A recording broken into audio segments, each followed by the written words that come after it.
देश के तमाम सुलगते सवालों और समाज के एक बड़े तबके से जुड़े मसलों को लेकर बुधवार को दिल्ली के इंदिरा गांधी स्टेडियम में नगीना सांसद और आजाद समाज पार्टी के अध्यक्ष चंद्रशेखर आजाद ने महारैली बुलाई थी।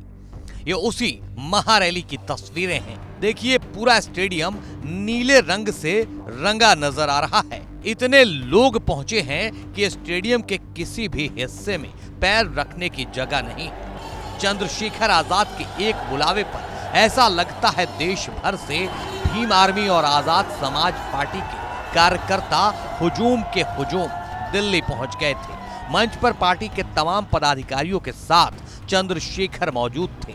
दिल्ली के इसी मंच से चंद्रशेखर ऐसा गरजे कि आवाज दिल्ली पर राज करने वालों के कानों तक भी जरूर पहुंची होगी। आरक्षण को समाप्त करवाने के लिए एडी चोटी के जोर लगा दिए और इसका सबसे बड़ा हमला इस पे कब हुआ, जब 10% EWS लागू हुआ।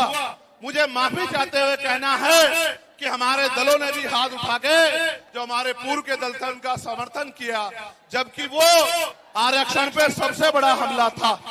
अगर उसी दिन हम लोगों ने सड़कों पर निकल के अपनी आवाज को उठाया होता तो किसी की मां ने दूध नहीं पिलाया होता कि वो दोबारा आरक्षण पे हमला करने के बारे में सोच लेता। आजाद समाज पार्टी की इसी महारैली की सफलता से गदगद हुए नगीना सांसद चंद्रशेखर ने अब अपनी आगे की योजना सोशल साइट एक्स पर अपने ऑफिशियल एक्स हैंडल से शेयर की है।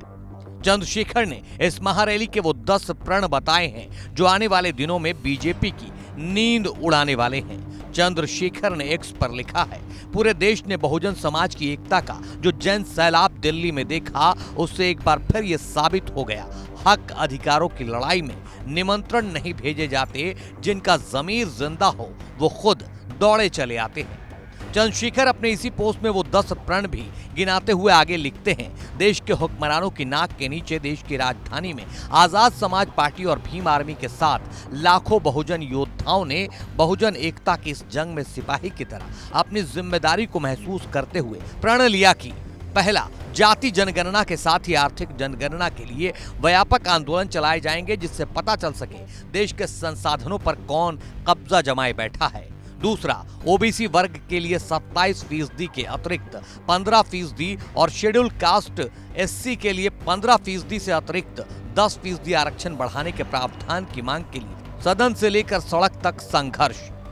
तीसरा, SC/ST में क्रीमी लेयर ढूंढने के नापाक मंसूबों को तो किसी कीमत पर कामयाब होने ही नहीं देंगे, साथ ही ओबीसी के जबरन क्रीमी लेयर के खिलाफ लड़ाई लड़ेंगे।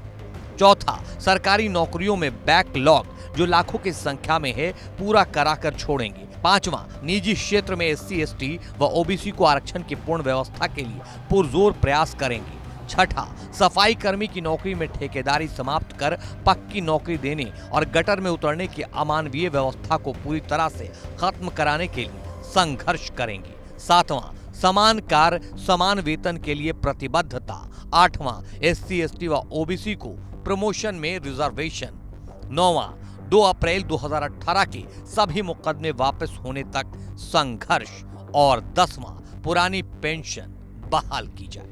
इन 10 प्रण के अलावा चंद्रशेखर ने सरकार पर दलितों को बांटने का इल्जाम लगाते हुए लिखा है और अंत में सरकार की तरफ से दलित समाज की एकता को बांटने का जो प्रयास किया गया है उसके खिलाफ हर स्तर पर जागरूकता अभियान चलाया जाएगा, जिससे कि समाज के हर व्यक्ति को सरकार के षड्यंत्र से वाकिफ कराया जा सके। यानी चंद्रशेखर के बढ़ते हुए कद और तल्ख होते तेवर को देखकर तो ऐसा ही लगता है कि आने वाले दिनों में यूपी की सियासत में आजाद समाज पार्टी एक बड़े प्लेयर के तौर पर उभरने का रास्ता बनाने की कोशिशों में है। 2027 के विधानसभा चुनाव की लगता है चंद्रशेखर ने अभी से तैयारी शुरू कर दी है।